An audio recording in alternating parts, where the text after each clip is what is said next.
ओम नमः शिवाय।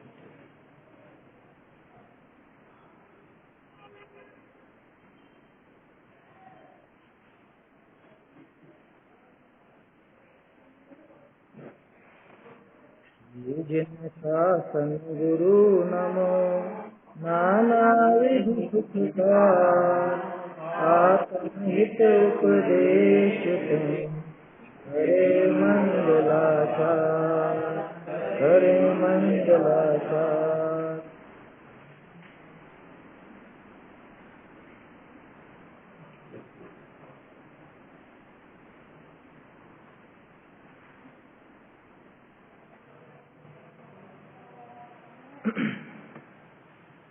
आत्मानुशासन ग्रंथ पर अपनी चर्चा चल रही है, सम्यक दर्शन का स्वरूप और उसके भेद प्रभेद। सम्यक दर्शन के स्वरूप के साथ ही उसमें जो जो दोष नहीं होते हैं और जो जो गुण होते हैं उन सब के बारे में भी अपन यहाँ पे देख रहे हैं। कल बात चल रही थी अपनी 3 मूढ़ताओं के संबंध में। जो 3 प्रकार की मूढ़ताएं होती है उनसे रहित होता है। सम्यक दर्शन की ये शर्त है कि अगर 3 मूढ़ताएं रहेंगी तो मैं नहीं रहूंगा, और सम्यक दर्शन रहेगा तो 3 मूढ़ताएं संभव नहीं है, वो नहीं रह सकती थी। क्योंकि मूढ़ताओं का विपरीत है सम्यक दर्शन। मूढ़ता अश्रद्धान रूप है। मूढ़ता श्रद्धान से बिल्कुल विपरीत चलती है, श्रद्धान को बिगाड़ने वाली होती है। और सम्यक तो सच्चे श्रद्धान का नाम। इसलिए 3 मूढ़ताओं से रहित होना बहुत जरूरी है। और 3 मूढ़ताओं से रहित पना तभी संभव है कि जब सच्चे देव, सच्चे शास्त्र, सच्चे गुरु, सच्चा धर्म, धर्म का सही सही स्वरूप ख्याल में हो, तब तो वो बचे। और अगर धर्म का सही स्वरूप ख्याल में न हो तो मूढ़ता आएगी ही आएगी। कल बात चल रही थी अपनी देव मूढ़ता और लोक मूढ़ता, ये 2 की बात हुई थी। लोक मूढ़ता तो वैसे बहुत ज्यादा है, उनका स्वरूप कम नहीं है।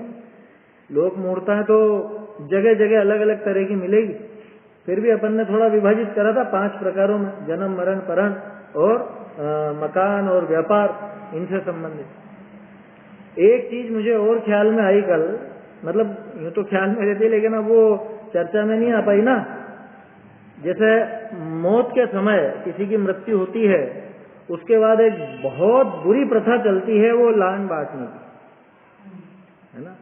क्या बोलते हैं आपके यहाँ, क्या बोलते हैं? लेन बोलते हैं, लान बोलते हैं। जो कोई मर जाता है उसके बाद कुछ बर्तन वगैरह वो बांटे जाते हैं। ये कुरीति है, खोटी प्रथा, बिल्कुल खोटी प्रथा, पक्का समझना।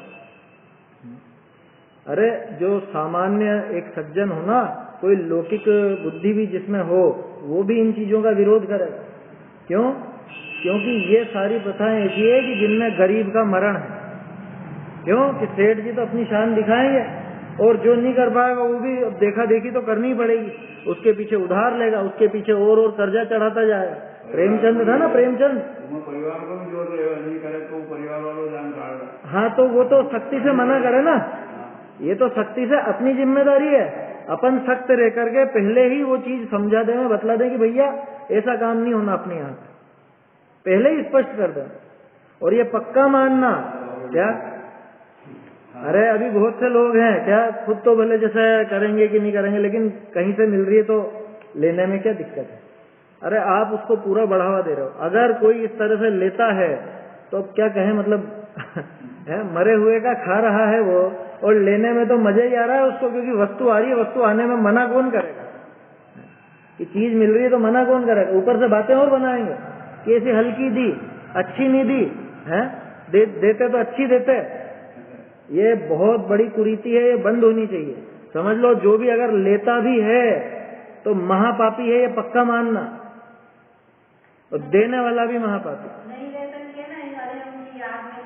हाँ, वो बात लेने वाला था मैं, क्योंकि उनकी याद में कि तुमको ये चीजें मिलेगी तो ही याद करोगे तुम, हैं? तुमको कोई चीज दे तभी याद करोगे उनको। माने कितनी, इससे ही पता चल जाती है ना स्वार्थ की प्रवृत्ति तो जगत की। कोई नहीं देगा तो याद नहीं करोगे। बिल्कुल है, 100% है। मृत्यु भोज महाबेकार प्रथा है, महाबेकार। मृत्यु भोज माने वो जो समाज का पूरा होता है। अरे अपने यहाँ तो फिर भी कम है। बड़नगर में पूरे 7 समाज को खिलाते हैं। और उसमें भी फिर जैसा शादी ब्याह का भोजन बनता वैसा है, इतना मीठा बनना चाहिए, इतना वो होना चाहिए। मतलब बुद्धि कहाँ जा रही है अपनी? ये कुरीति है। अभी आप कह सकते हो इसमें ग्रहित मिथ्यात्व क्या आ गया? ग्रहित मिथ्यात्व तो पहली बात तो ये आया कि आपने इस कुरीति को बढ़ावा दिया, और इस कुरीति से लोक धर्म भी धर्म कहलाता है, पता है? लोक धर्म भी होता है ना? लोक धर्म माने लौकिक में प्रवृत्ति आपकी क्या चल रही है। अरे सीधी सी बात है, धर्म हमारा क्या सिखाता है? वीतरागता को बढ़ावा देना या राग को बढ़ावा देना? इससे क्या किसको बढ़ावा मिल रहा है? राग, द्वेष, कषाय आदि सारे ही छोटे भावों को इसमें बढ़ावा मिल रहा है। आया समझ में?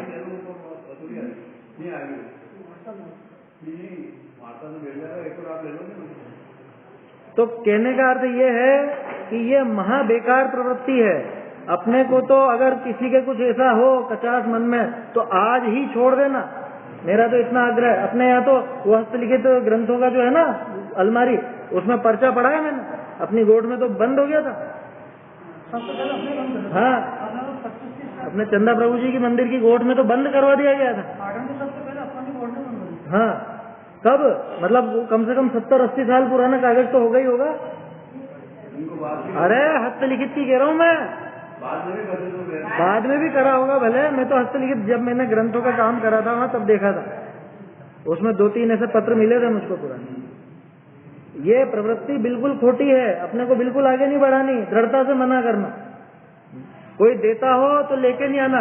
शर्म में कह रहे हो सबको दे रहे थे, वो माने ही नहीं। अरे वो नहीं मानेगे, तुम नहीं माने हैं? तुम मना कर देते ना कि नहीं हमारे तो सौगंध है साहब, हमारे तो त्याग है? ये मंगतों की प्रवृत्ति है, साफ शब्दों में कहूँ तो। लेके जाओगे तो भी, लाओगे देओगे तो भी, वहाँ समाज के व्यक्ति भी आके खाना खिलाते हैं, सब्जी पूरी बनेगी, चलाओ कुछ नहीं बनेगा, खास रिश्तेदार वो भी नहीं आएगा। हाँ, मतलब उस जगह का तो कोई नहीं आवे, कम से कम बाहर वालों की तो होती है व्यवस्था, क्योंकि बाहर से आया है तो भूखा तो नहीं रहेगा। एक थोड़े दिन पहले वो मृत्यु भोज के बारे में भी बात करी थी ना अपन ने, किसी के नियम हो जाते हैं ऐसे क्या। अब उसका अर्थ तो समझते नहीं है कि बंद क्यों किया गया था।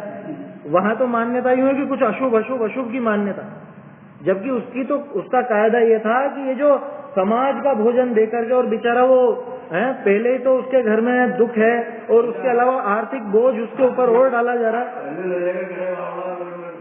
प्रेमचंद की बात बता रहा था मैं, अधूरी रह गई। प्रेमचंद ने कहानी लिखी है इसके ऊपर बहुत जोरदार, शायद मृत्यु भोज नाम से ही या पता नहीं कुछ और है। वो मृत्यु भोज कराते उसका पूरा परिवार निपट जाता, मर जाता, वो मर जाते हैं सारे। एक आदमी क्या मरा, वो 7 के सारे मर जाते। तो ये कुरीतियां हैं, ये भयंकर खोटी रीति, लोक मूर्खता 1 नंबर की। क्या मूर्खों का काम है लेना और देना, दोनों काम छोड़ना। आया समझ में?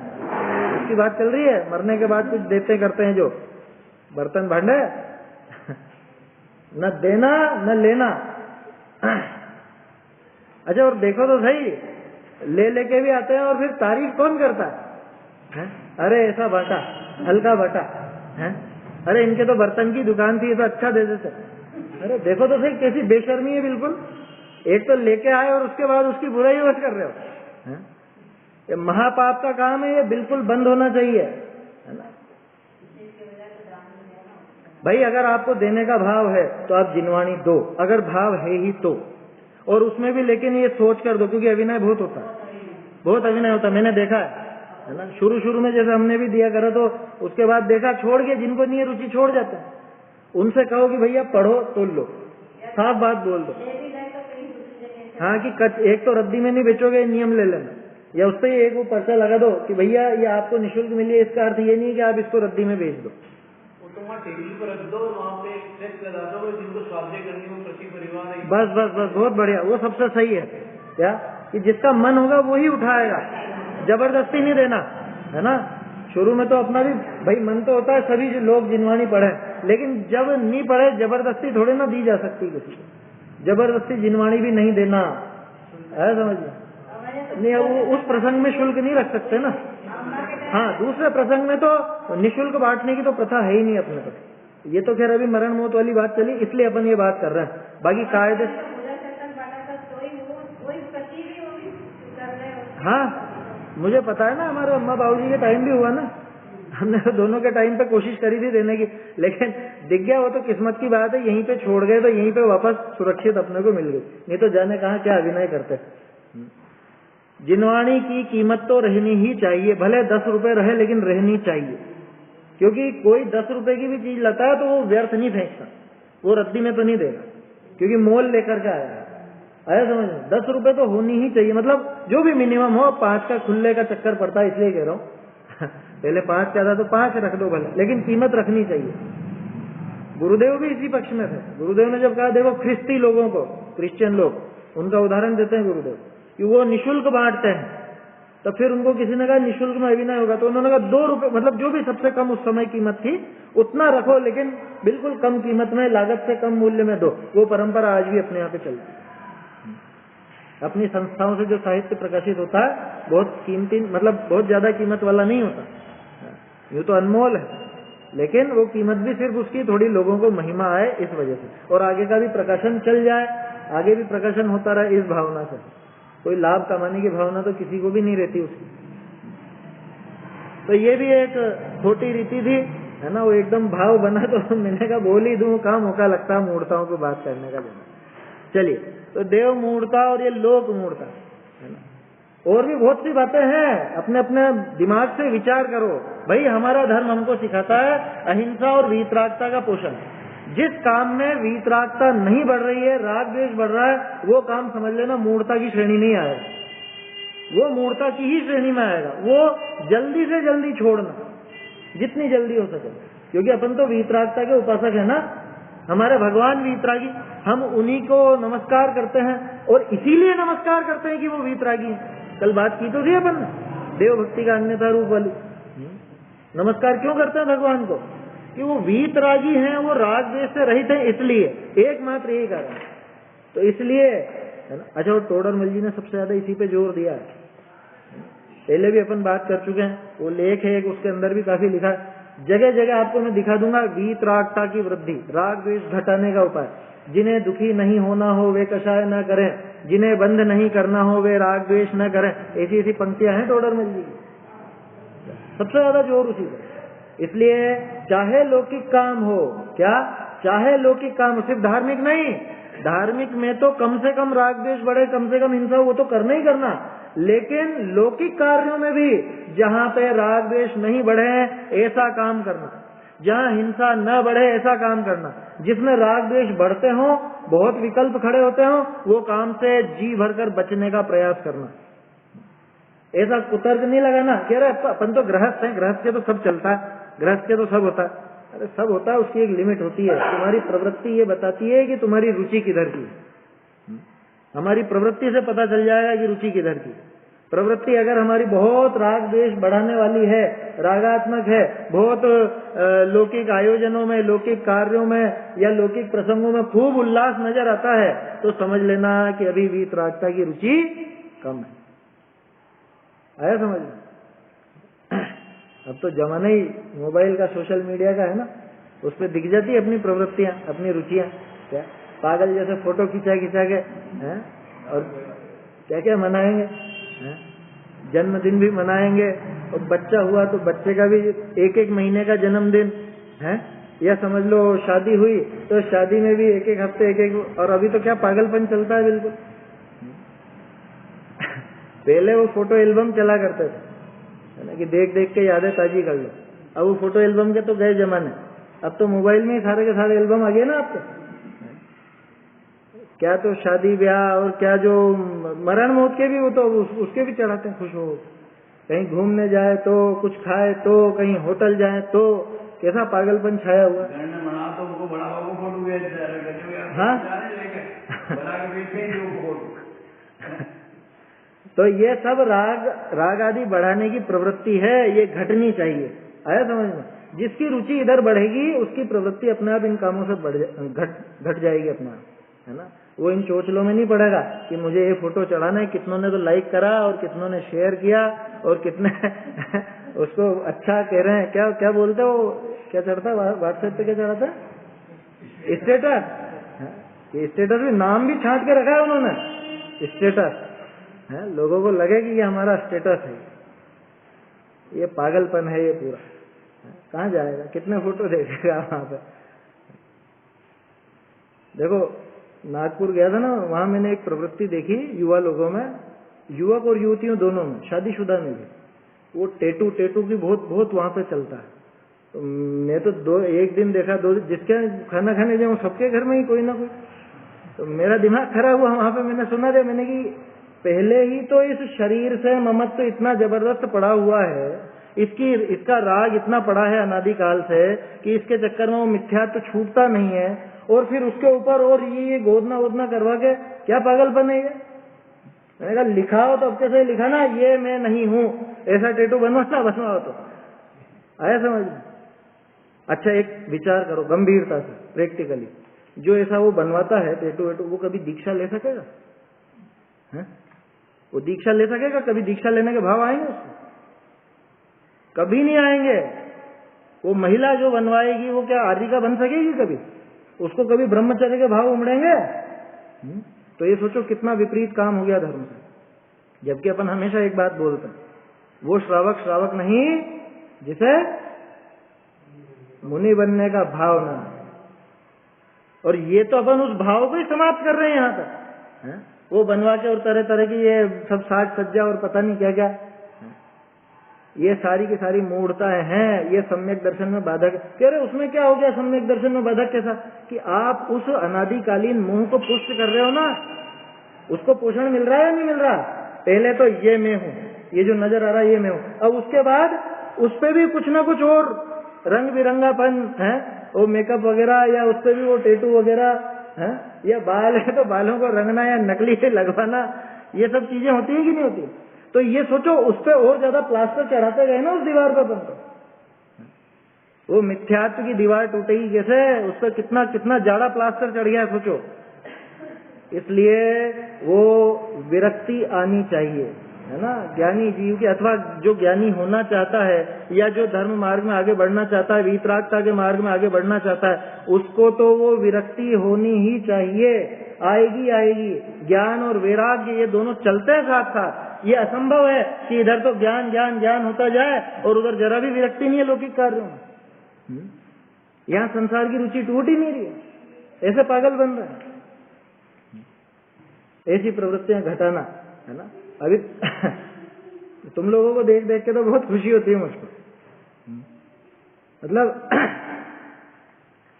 अभी अपने को इस उम्र में अगर विरक्ति आए तो वो श्रेष्ठ है, आया समझ में।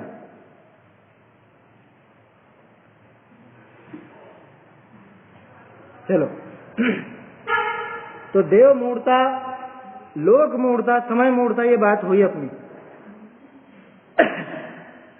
गुरु मूर्ता की बात अभी अपने को करनी है। जैसे देव मूर्ता में अपन ने देखा कि जो देव नहीं है और उसके बाद भी उसको देव मानता है,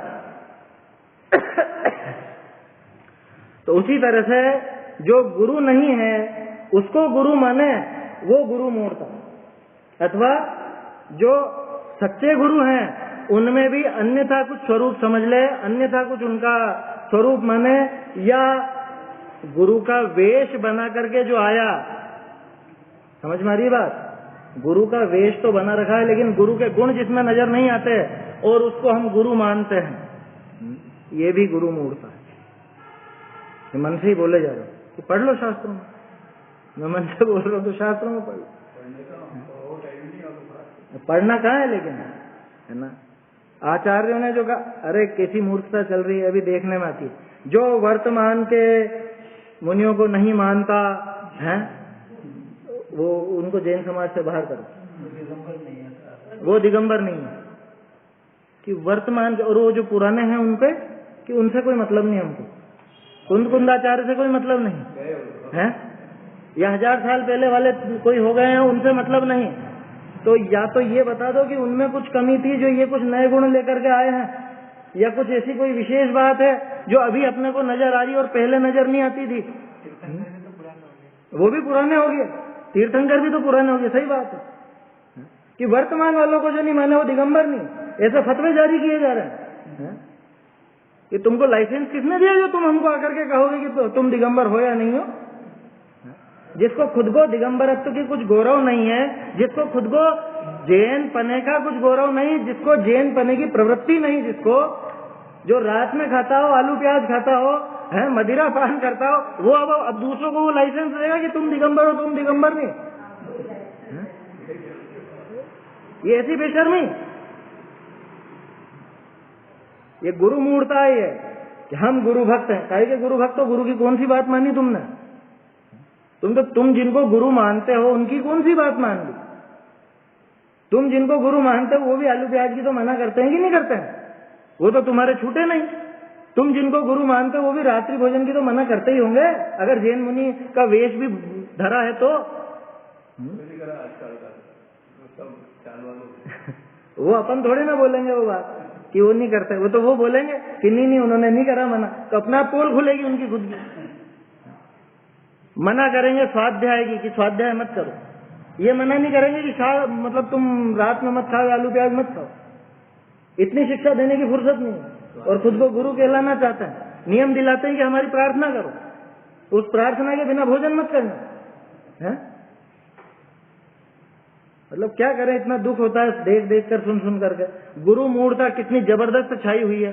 अरे यहाँ तो अपने इतना तक कहा गया, गुरु भक्ति का अन्यथा रूप में लिखा ना कि जैसे देव भक्ति का अन्यथा रूप अपन ने देखा था कि अगर आप उनके अतिशय देखकर, कौन सा अतिशय जो अन्य कहीं नहीं मिलते, वो अतिशय देख करके भी नमस्कार करते हो तो भी देव भक्ति का अन्यथा रूप है, तो भी सच्ची देव भक्ति नहीं है। कि 3 छत्र होते हैं, भामंडल होता है, 64 चंवर होते हैं, पूरी दुनिया में किसी के नहीं होते, सिर्फ तीर्थंकर के होते हैं। इसलिए मैं नमस्कार करूं, इसलिए नमस्कार करूं तो वो तो मायावी भी रच लेगा। वो जैसे वो शुल्लक जी ने परीक्षा करने के लिए समोसरण बना लिया था।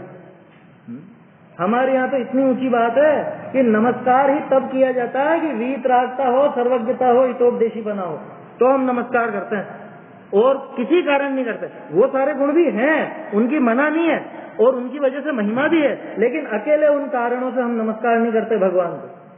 तो फिर गुरुओं को कैसे नमस्कार किया जाएगा? कि न्यूनतम योग्यता गुरु बने की ये है कि 28 मूल गुणों का तो यथावत पालन हो, ये तो न्यूनतम योग्यता है। भावलिंग तो आगे की बात है, हम तो कर लेंगे नमस्कार, लेकिन द्रव्य लिंगी कम से कम द्रव्य लिंग तो बराबर हो कि बिना द्रव्य लिंग के ही ऐसे माथा झुकाना चाहते, और जो नहीं झुकाए वो गड़बड़। वाह भाई, अच्छा, और तुम्हारे ही गुरु को मानेंगे तो दिगंबर कहलाएंगे, और तुम दूसरे गुरुओं को गालियां दे रहे हो वो कुछ नहीं। बात समझ में आ रही है? आपस में तो जूतम पेजारिंग चल रही है, वो एक को दूसरा नमस्कार नहीं करे, दूसरे को एक नमस्कार नहीं करे, और ये दूसरों का सिर झुकाना चाहते हैं कि तुम हमारे गुरु को नमस्कार करो। गुरु होते कैसे हैं पहले पढ़ो तो सही। कौन सा 10वां छंद है शायद रत्नकरण जी का, क्या है? विषयाशा वशातीतो निरारंभो परिग्रह ज्ञान ध्यान तपो रक्त तपस्वी स प्रशस्यते। वो तपस्वी प्रशंसनीय है, वो गुरु कहलाते हैं। बोलो, कहाँ है ज्ञान ध्यान में तपोरक्त? कहाँ है ज्ञान ध्यान में? न खुद स्वाध्याय करे, न स्वाध्याय की प्रेरणा दे। ऐसा होता है गुरु? कैसा होगा गुरु? जो खुद भी ज्ञान ध्यान में लीन हो और ज्ञान ध्यान की ही प्रेरणा दे। अगर दे तो जूते मारने की प्रेरणा नहीं दे दूसरों को, शास्त्र फेंकने की प्रेरणा नहीं दे, प्रतिष्ठित प्रतिमाओं को स्टेच्यू बोल करके उनको उनका अभिनय करने की प्रेरणा नहीं दे। किसकी प्रेरणा देगा? अपरिग्रह की कि कपड़ों की कि साड़ियों की? बात समझ में आ रही है? किसी व्यक्ति विशेष से कुछ झगड़ा नहीं है, लेकिन 2000 साल में बहुत विपरीतताएं हुई हैं, पहले भी हुई हैं, आज भी हैं, कोई नई बात नहीं है ना। जो लोग कहते हैं तुम चौथे काल की बात कर रहे हो, अरे चौथे काल में आदिनाथ जी के टाइम पे भी भ्रष्ट से भ्रष्ट भी थे और अच्छे से अच्छे भी थे, और आज भी अच्छे से अच्छे भी हैं और भ्रष्ट से भ्रष्ट भी हैं। बात तो यह है कि हम परीक्षा किस तरह से कर रहे हैं, कि बस हमारे हैं इसलिए अच्छे, हमारे हैं इसलिए अच्छे कहोगे ना तो आप में और वो आसाराम के भक्तों में कोई अंतर नहीं रह जाएगा। वो भी यही कहते हैं, खड़े होकर बात कर लो कभी, मैंने तो करी एक आध से इस तरह। वो कह रहा है उसमें क्या हो गया, उसमें क्या हो गया, जो जो उनने काम करा, आसाराम की बात, जो कुछ भी कांड करे उसमें क्या हो गया, आदमी तो मनुष्य ही तो है, हो जाती है गलती, उसमें क्या है, मतलब हमारे हैं तो महान है। ये कहाँ की पद्धति लाए? जबकि इतनी दृढ़ता होनी चाहिए कि अगर ऐसी विपरीतता नजर आएगी, नहीं भैया हमारे नहीं होते ऐसा, अगर धर्म का नाम ऊंचा रखना है तो, है ना, और नहीं तो दूसरे लोग भी ये देखेंगे, अरे सब देख लिए, जैनों के मुनि भी देखे हैं क्या क्या काम करते हैं, क्या क्या काम करवाते हैं, ये बातें होंगी। इसलिए बहुत जरूरी है गुरु का स्वरूप समझना है, समझ में किसी की कोई निंदा वाली बात नहीं है, किसी की कोई ऐसी व्यक्तिगत कोई झगड़ा नहीं है किसी से, लेकिन ये हमको समझना पड़ेगा कि गुरु किसको चुने। क्यों? क्योंकि जैसा गुरु चुनोगे भविष्य में खुद भी वैसे ही बनना है। अपन तो ये बात कर रहे हैं ना, वो श्रावक नहीं जिसे मुनि बनने का भाव नहीं हो। अब अगर मैंने मुनिपन को हल्के में ले लिया तो मैं खुद भी हल्का मुनि बनूंगा। मैंने अगर उसका स्वरूप मुनि पने का स्वरूप हल्का समझा, छोटा समझा या विपरीत समझा, तो मैं कौन सा अच्छा मुनि बन जाऊंगा फिर? और मुझे तो कल्याण करना है ना मेरा खुद का, मुझे तो मोक्ष जाना है, मुझे तो मुनि पना चाहिए ना, तो मैं कैसा आदर्श बनाऊं? शिथिलाचार वाला, भ्रष्टाचार वाला? कैसा आदर्श बनाए भाई? अगर मैं खुद को एकदम सिद्धों के समान, मैं खुद को सुखी करना चाहता हूँ, खुद सुखी होना चाहता हूँ, तो जैसे लोग सिद्ध बने वैसा ही तो आदर्श बनाऊंगा ना। और यह मूर्खों की तरह बात नहीं करना कभी कि 33 नंबर वाला भी पास हो जाता है और 100 नंबर वाला भी पास हो जाता है, ऐसे भी तर्क दिए जाते हैं। हमारे यहाँ तो 28 में से ऐसा तर्क नहीं लगेगा। तर्क कैसा लगेगा? ये मान लो ये बिजली का खटका है और ये लाइट है, ये 28 फुट की दूरी है, तो कितना लंबा तार लगेगा? कितना लंबा तार लगेगा? 27 फुट का चल जाएगा है? अरे 1 फुट ही तो कम, अच्छा 1 इंच कम चल जाएगा, 1 सूत कि पूरा 28 का 28 ही चाहिए, बल्कि एक्स्ट्रा भी चाहिए। आया समझ में? क्योंकि कसने में उसमें सब घुमाना पड़ता है तार, इसलिए 28 मूल गुणों से कम तो बर्दाश्त ही नहीं किया जा सकता। अरे लोगों ने जैनत्व की रक्षा के लिए प्राण गंवाए अपने। थोड़ा इतिहास उठा करके देखो। अभी 2-1 दिन पहले मैंने एक वो PDF चढ़ाई थी, ग्रुप पर देखी होगी। 8000 जैनियों को मौत के घाट उतार दिया गया। वो हकीकत है। आंध्र प्रदेश में आपको पता है जैन कितने कम है, जबकि अपने सारे बड़े बड़े आचार्य, कुंद आचार्य खुद आंध्र प्रदेश के थे। वो महिमा नगरी जिसके वो मुनि सम्मेलन का उल्लेख आता है, वो आंध्र प्रदेश में थी। क्या हुआ? सब गायब, सारे मार दिए गए। वहां के भित्ति चित्र देखो आप मंदिरों में जाके, आज भी वो फोटो सब लगे हुए हैं। वो हकीकत है, कोई ऐसी व्हाट्सएप की खबरें नहीं है, वो असलियत है। वो इतिहास पढ़ें तो पता चले। तो लोगों ने दिगंबरत्व के लिए प्राण तज दिए। उनसे कहा गया कि या तो अपना धर्म बदलो या फिर मौत के घाट। उन्होंने की मारो तो मार दो, लेकिन भैया जैन धर्म तो हम नहीं छोड़ना। तो बहुत सौ को तो 8000 को तो मारा गया, बहुत सौ को दलित घोषित कर दिया कि ये नीच जात के माने जाएंगे। आज उनके ऐसी प्रवृत्ति कर दी गई, बेचारे भगा दिया गया। वहां कहाँ मिलता है आज बताओ? जबकि आंध्र प्रदेश, कर्नाटक, तमिलनाडु ये सब अपने जैनों के गढ़ थे।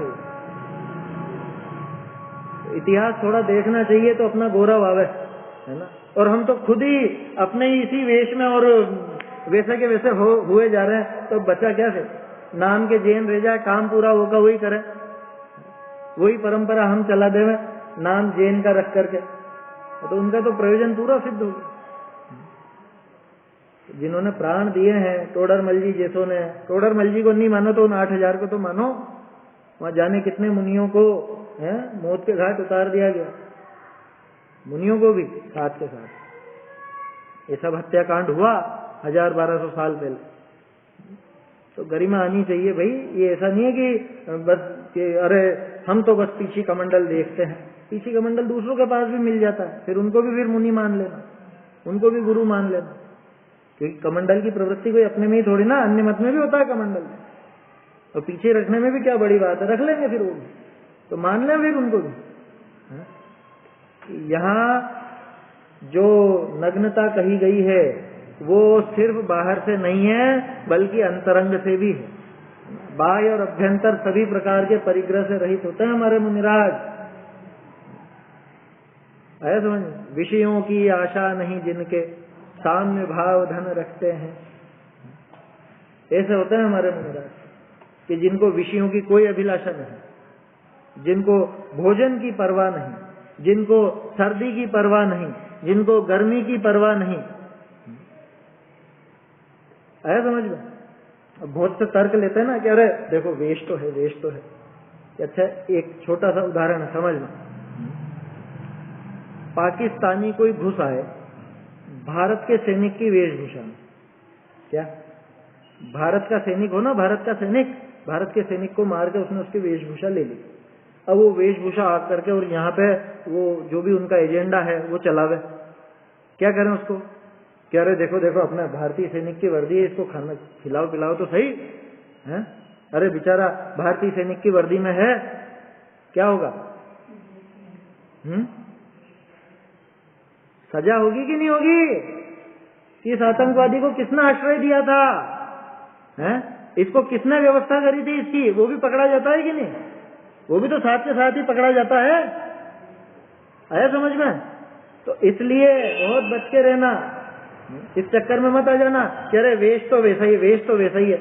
भैया वेश के साथ हमारे 28 मूल गुण दिखते हैं, 28 मूल गुण देखे जाते हैं। मुनि बने का असली जो स्वभाव है, 3 कषाय चौकड़ी का अभाव, वो तो उनकी इन 28 मूल गुणों की प्रवृत्ति से सहज ही नजर आ जाता है।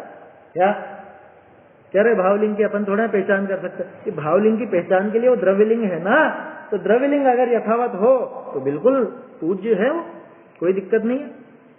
भले ही मात्र द्रव्यलिंगी हो, पूज्य है वो। क्यों? क्योंकि पूज्यपना, पूजा करना, ये सब व्यवहार है और व्यवहार में व्यवहार ही देखा जाता है। तो 28 मूल गुण अगर यथावत मिले तो बिल्कुल पूज्य है, कोई दिक्कत नहीं उसमें। लेकिन वो यथावत होने चाहिए, उसमें ढील नहीं चलेगी। आया समझ में? उसमें हित मित प्रिय वचन से विपरीत हो बात, वो नहीं चलेगी। उसमें कुछ हिंसक प्रवृत्ति को बढ़ावा देने की बात हो, परिग्रह को बढ़ावा देने की बात हो, वस्त्र आदि को बढ़ावा देने की बात हो, वो नहीं चलेगी। आया समझ में? तो इसलिए ये परीक्षा बहुत जरूरी है। अगर ये परीक्षा नहीं होती है तो गुरु मूढ़ता बनी ही रहेगी। गुरु मूढ़ता से बचेंगे तो ये सम्यक दर्शन की तरफ आगे बढ़ेंगे। और एक चीज और कहूं, देव मूढ़ता से ज्यादा खतरनाक है गुरु मूढ़ता, क्योंकि देव मूढ़ता में इतने उन्मादी नहीं होता है। गुरु मूढ़ता में उन्माद बहुत ज्यादा होता है। उन्माद का अर्थ समझते हो ना? एकदम अरे हमारे गुरु के लिए कैसे बोल दिया? कह रहे तुम सच्चे गुरु का वेश बना के और सच्चे गुरु का स्वरूप को पूरा मटियामेट करे जा रहे हो, उसमें कुछ भी विचार नहीं आया। हमारे गुरु के बारे में कैसे बोल दिया? वो उन्मादी बना देता। वो भीड़ उन्मादी होती है ना, जैसे भीड़ के सामने पहुंच जाओ तो तर्क नहीं सुनती, वो आगम प्रमाण नहीं देखती, वो तो फिर बस जो भी होना है सो ऑन द स्पॉट हो जाता है सारा का सारा काम। तो इसलिए गुरु मूढ़ता ज्यादा खतरनाक थे ना सारे के सारे स्टेज पे भोपाल में, हैं? टोपियां लगा ली। क्या टोपियां लगाई? मैं भी मुनि भक्त। मुनि भक्त किसको कहते हैं? मुनि भक्त पता भी है? मुनि भक्त वो होता है जो मुनियों की गरिमा रखे। जो मुनि भक्त वो होता है जो मुनियों की कही हुई आज्ञा का पालन करे। अष्टपाहुड़ पढ़ा कभी? अष्टपाहुड़ पढ़ा नहीं और कहते हैं हम मुनि भक्त। रात्रि भोजन छूटा नहीं, आलू प्याज अभक्ष आदि छूटे नहीं और कहते हैं हम मुनि भक्त। वहां पे समोसे बटे थे, पता है आपको? ये मुनि भक्त है। समोसे खा खा के हम मुनि भक्त कहलाएंगे। अब सोच लो, ऐसी होती है मुनि भक्ति? कैसी होती है फिर मुनि भक्ति? मुनि भक्ति वो होती है कि जो मुनियों के कहे हुए कथनों का अच्छे से विचार करे। मुनियों ने जो शास्त्र लिखे हैं, 2000 साल पहले मुनि थे कि नहीं थे? कुंदाचार्य मुनि थे या नहीं? अमृत चंद्राचार्य मुनि थे या नहीं? उनको सुने, उनको पढ़े, उनको समझे, तब जाके वो मुनि भक्त कहलाएगा। उसके बिना कैसी कैसी मुनि भक्ति उसके बिना? एक मुनि का 100 चौका, एक मुनि का चौका लगा के भी तैयार। वही तो मैं कह रहा हूँ, उन्माद। वो गुरु मूढ़ता खतरनाक उन्माद पैदा करती है। तो इन चीजों को समझना है ना, और अभी उम्र है समझने लायक, बुद्धि भी है समझने लायक, तो समझना चाहिए। देखो, तो ये तो थी तीन मूर्ता की बात। वैसे तो बहुत विस्तार है, लेकिन अपने को तो बात सम्यक दर्शन की करनी थी। ये तो प्रकरणवश तीन मूर्ता से रहित होता है सम्यक दर्शन, ये बात करने के लिए अपन ने ये चर्चा की है। बहुत से लोगों को कष्ट भी हो सकता है कि भाई ऐसी बहुत ऐसी बात कह दी, बहुत कड़क बात कह दी है, कुछ कह दी। कुछ कड़क बात नहीं है। मुनियों का स्वरूप में कड़क क्या है? ये तो मुनियों का स्वरूप है जो बता रहे, जिसकी बात कर रहे हैं। किसी व्यक्ति विशेष तो उंगली उठाई नहीं अपन ने कि ये ऐसा कर रहा है और ये ऐसा कर रहा है। वो बात करनी भी नहीं, वो शोभा भी नहीं देती। मुद्दा मुख्य होना चाहिए, व्यक्ति मुख्य नहीं होता, ये ध्यान रखिए हमेशा। तो कोई कुछ कर रहा हो, लेकिन मुनि का स्वरूप कैसा होता है ये हमको समझना चाहिए। और मुनि का स्वरूप दिखे तो हम मुनि मान करके नमस्कार करेंगे।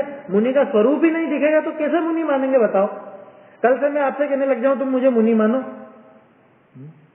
हुआ ना? 600-700 साल में ये काम भी हुआ। कपड़े पहने पहने भी खुद को मुनि कहलाने लग गए थे, जिनका विरोध करने के लिए फिर बनारसी दास जी, टोडरमल जी हैं और जयपुर के जो भी सब बड़े बड़े विद्वान थे वो खड़े हुए। ये पता है कि नहीं? भट्टारक युग जो चला, वो सब भट्टारक खुद को मुनि तो कहलाते थे।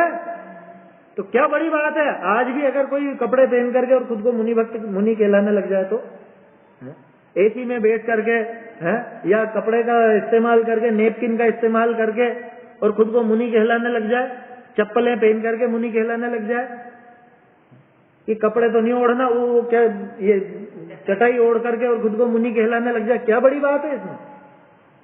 ये मुनि का स्वरूप है। अरे भाई, जब तुमको ये ओढ़ना है तो इसमें 2 छेद और कर लो, ऐसा शर्ट जैसा बना लो, उसमें क्या है, 2 हाथ बाहर निकाल लो, यूं यूं ओढ़ करके और पकड़ करके बैठो, जिससे तो 2 छेद कर लो, यूं बाहर निकाल लेना है। दिक्कत क्या आई फिर उसमें? कि ये मुनि का स्वरूप नहीं है भैया। मुनिराज का जो स्वरूप है उसको यथार्थ समझना चाहिए, और जो ऐसे दिखे उन्हीं को मुनि स्वीकार करना। आया समझ में? कह रहे आप तो नास्तिक बनने की बात। नास्तिक किसको बोलते हैं? जो मुनि को नहीं माने उसके लिए है। निगुरा, निगुरा शब्द आता है। टोडरमल जी ने प्रश्न लिखा ऐसा सामने वाले की तरफ से, कह रहे फिर तो निगुरा कहलाएंगे। अरे निगुरा वो होता है कि जो गुरु को माने ही नहीं। हम क्या गुरु को मानते नहीं है क्या? सबसे ज्यादा हम मानते हैं। तुमने कभी नाम सुना गुणभद्राचार्य का? गुणभद्राचार्य ने क्या क्या लिखा वो मालूम भी है? वो क्या बोलते हैं वो पढ़ा कभी? हम पढ़ते हैं। हम हैं मुनि भक्त। मुनियों के लिखे हुए शास्त्र तो हम पढ़ रहे हैं। तुमने एक शास्त्र पढ़ा नहीं और तुम कहते हो कि ये मुनि भक्त नहीं है, ये दिगंबर नहीं है। फिर हुंडा सर्पिणी काल है, ये तो क्या क्या रंग दिखाएगा देखे जाइए। आया समझ में? जैनी जैन धर्म के निंदक हुंडा और सर्पिणी जोरा, यही जानकर चुप रहिए जग में जीवन थोड़ा। जयनाथ राय जी लिख गए। अब क्या करें, लेकिन बोले बिना रहा नहीं जाता ना। बहुत से लोग मुझसे कहते हैं कि थोड़ा सा शांत रहो, क्या नहीं तो आपके साथ भी कुछ कुछ अरे क्या होना है।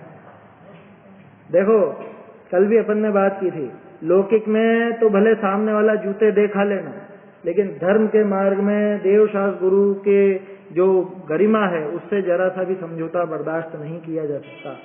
क्यों? कि इनसे, अरे अपन ने पढ़ा है सुख का मूल कौन है? क्या पढ़ा? सुख का मूल आप्त। पढ़ा था ना 2 छंद पहले ही। सुख का मूल है आप्त।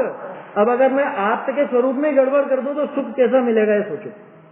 अच्छा चलो, मैं तो एक बिल्कुल छोटा सा प्रश्न, बच्चे जैसा प्रश्न है कि आप जिन प्रवृत्तियों को करके मुनिपना कहलाना चाह रहे हो, मुझे बताओ इन प्रवृत्तियों को करते करते मोक्ष मिल सकता है क्या?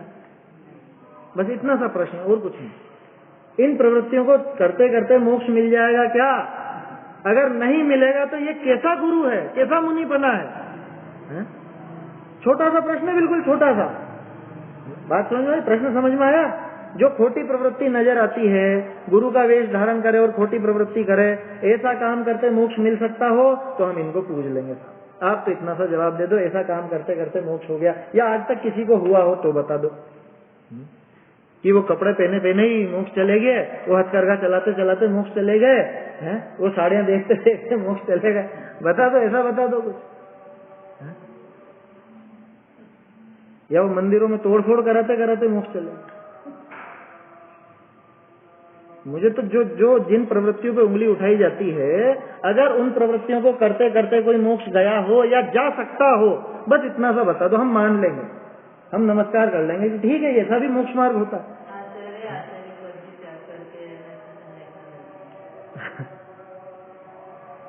तो ये सब चीजें विचार करने लायक हैं। ये 3 मूर्ता है, जल्दी से जल्दी छोड़ने लायक है।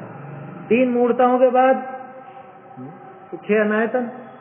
6 अनायतन तो इनसे हल्के रह जाते हैं, क्योंकि 6 अनायतन की जो बात आई थी, खैर इसमें अलग ढंग से आई है ना, इसमें अलग ढंग से आई है, वो भी देखते हैं अपन। चलिए, कुछ लोग सोच रहे होंगे कि बिना बात ही बहुत लंबी लंबी खींच दी बात को। चलो,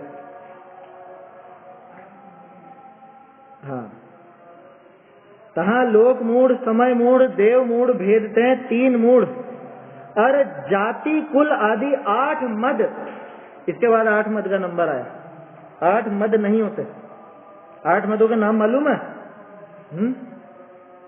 छेड़ाला तो याद होगी, छेड़ाला में हो गया ना है?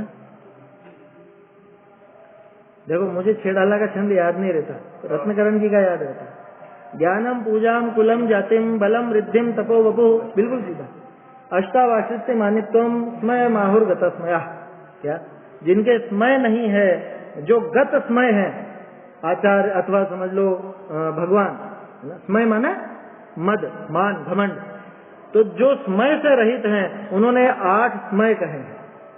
स्मय है ना, अस्मय ने स्मय बताए हैं 8। कौन सा 8? ज्ञानम पूजाम कुलम जातिम बलम रिद्धिम तपो वपो। उसमें तो क्या है, वो पिता भूतवा मातुल नृप को नृप जो होए न तो मद भाने है, मद ठाने, मद न ज्ञान को, मद न रूप को, धन बल को मद भाने। मद धारे तो यही दोष वसु। खैर वो आ जाएगा इनमें, है ना, कोई भी याद हो, कोई फर्क नहीं पड़ता। मुझे क्या वो ज्यादा याद रहता है, वो छोटा भी। और संस्कृत की एक बात है, छंद बहुत जल्दी याद होता है। क्या क्या बताया? ज्ञानम, सबसे पहले तो ज्ञान मत का ही नाम दिया, ज्ञान का घमंड। अरे मुझको बहुत ज्ञान है, या नहीं नहीं मैं बोल रहा हूँ जो सही है, कोई कुछ भी बोले है। अरे भाई, अगर तर्क हो, आगम हो, युक्ति हो, तब तो वो बात मानी भी जाए। लेकिन सामने वाला जब आगम बता रहा है, तर्क और युक्ति बता रहा है, उसके बाद भी स्वीकार न करे, तो वो ज्ञान मत कहलाता है। ज्ञान मत वाले व्यक्ति देखे नहीं होंगे कभी, है ना? मैंने देखे 2-3 मैंने देखे इस तरह के, उनसे चर्चा की, उन्होंने कुछ ऐसी किताब निकाली, किताब लिखी, अब उसमें कुछ ऐसी बात आई। देखो, प्रकरण तो बता देता हूँ, व्यक्ति कौन है वो जाने दो। उन्होंने ऐसा लिख दिया कि क्या था वो, हाँ, मुनिराज का प्रकरण था कि मुनिराज बिना पूछे वो मिट्टी और जल ले सकते हैं। अब फिर उनसे मेरी चर्चा में नहीं कि ये कैसे लिखा आपने। तब फिर उन्होंने क्या छंद बोला पता है? जल मृतिका बिन और ना ही कछु गहे अदत्ता। आता है कि नहीं आता? मैंने कहा वो तो श्रावक के प्रकरण में है, वो तो अहिंसा अनुव्रत के प्रकरण में है। अहिंसा महाव्रत की पहली लाइन बोलो, वो 6 ढाला की, 6ठी ढाल की पहली पंक्ति ना, पहला ही छंद है। क्या? दिया बिन दिया हूं ना गहे, ऐसा करके है ना। जल और मिट्टी भी बिना दिया नहीं लेते, ऐसी बात थी। अब उनको मैंने जब वो बताई प्रकरण क्या है, मैं तो ये बताना चाह रहा हूँ ज्ञान मत कैसा होता। अरे दौलत राम जी कोई ऐसे प्रामाणिक नहीं थे। मैंने कहा बढ़िया, आप प्रामाणिक हो और दौलत राम जी प्रामाणिक नहीं थे क्या?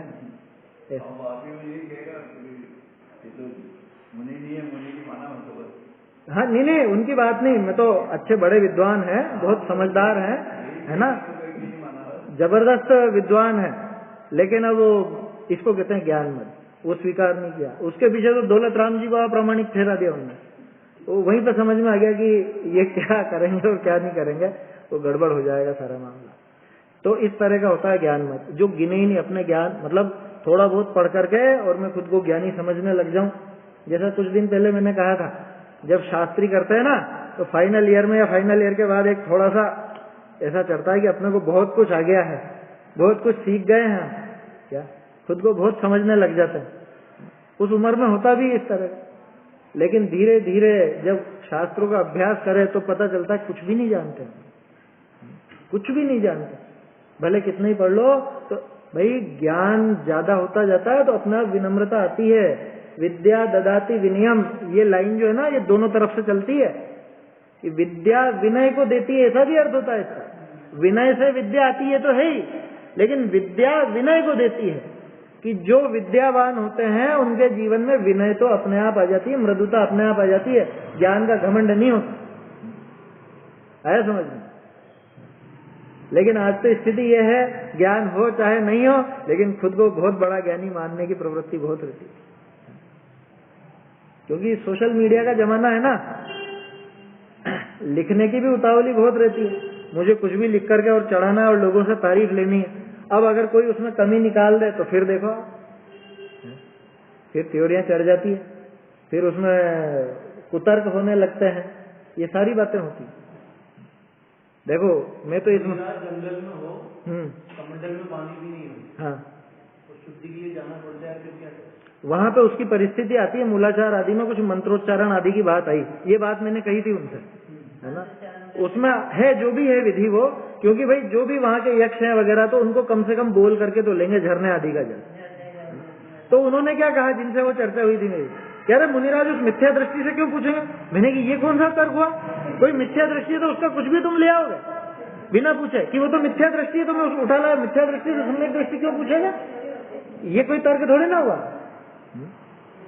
भाई यहाँ पे मिथ्या दृष्टि सम्यक दृष्टि का प्रकरण नहीं लगेगा, किसी की वस्तु है या कोई उसका अधिकारी है तो आपको उससे पूछ करके काम करना होगा, इतना है। अब हालांकि जंगल वगैरह कोई किसी की बपोती नहीं है ना, कि कोई उनसे पूछा जाए या वो, लेकिन जो भी विधान है उसका विधान है। मूलाचार आदि अपने जो आचार शास्त्र हैं उनमें वो है, और उस तरह के प्रकरण आते भी हैं। वो अपना ज्यादा अध्ययन नहीं है उस चीज का, इसलिए अपन नहीं बोल सकते हैं कि क्या है, लेकिन इस तरह का है, कुछ मंत्रोच्चारण आदि करके और फिर वो लेते हैं, इस तरह की बात आती है। अब उसको सर्वथा ही उड़ा दे कि नहीं मैं नहीं मानता, वो मुनिराज क्यों बोलेंगे ऐसा, या क्यों वो उससे पूछेंगे। अरे क्यों नहीं पूछेंगे, क्या दिक्कत क्या है उसमें। मंदिर आदि बनाते हैं तो वहाँ भी निवेदन करते हैं ना कि भाई कोई यंत्र आदि देव हो तो जगह छोड़ हम यहाँ पर मंदिर बनाना चाहते हैं। हाँ भाई, जो भी विधि है उसकी, है ना, जो उस कार्य की विधि है वो तो उस हिसाब से करनी पड़ती है। अब लेकिन ये जो अभी मैंने लाइन बोली ना, जो उसकी विधि है वो करनी पड़ती है, इसको कोई उल्टा भी ले लेता है क्या, अरे ये विधि तो होती ही है, इस लाइन के माध्यम से मुझे मेरे मिथ्यात्व का पोषण करना है तो मैं वो कर दूंगा। क्या रे नहीं, ऐसा तो करना ही पड़ता है। क्यों करना पड़ता है, तर्क होता है उसका कुछ, है ना। तो भाई धार्मिक जैसे जिनालय आदि है, इसमें कोई व्यंतर आदि का उपद्रव नहीं हो या कुछ भी ऐसी बात हो, तो उसके लिए वो जो भी विधि है उस हिसाब से किया जाता है। लेकिन अन्य जगह पे मैं वो चीजें लगाने लगूं या और काम करने लगूं